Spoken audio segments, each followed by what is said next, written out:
Goeie vriend van Beyers het hulle huisie in die berge vir ons aangebied om in te gaan bly. Ons het 'n witbrood nodig. Almal van ons om mekaar beter te leer ken. Ek wil niemand aan die tafel beter leer ken nie. Ek sal 'n eetstaking hou. Dit wil ek sien, ek klaar 'n halfuur is honger. Wat is Josef in die berg gaan sit nie? Dit was Moses wat op die berg gaan sit het.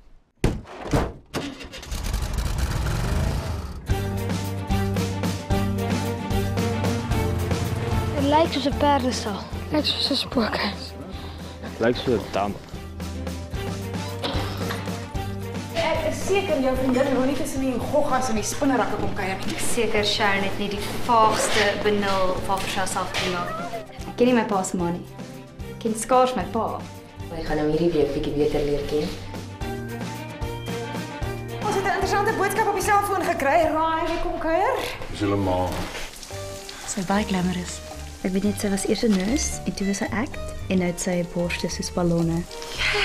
Ek jou laas gesê dit was jy seentjie, nou is jy 'n man.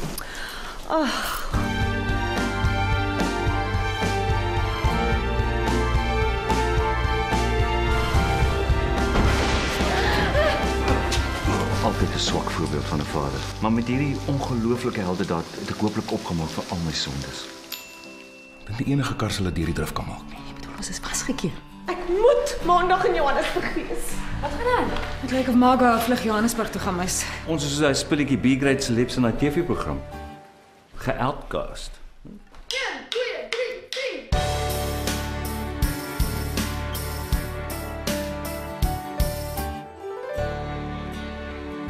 Jansie, jy's die brein van die familie. Wel, as ek so na die breins hier om my kyk, is dit nie juis 'n prestasie nie. Touché. Kom as jy altyd kom bly. Altyd bly. Is daai vir 'n dramatiese klimaks vir Liebenberg.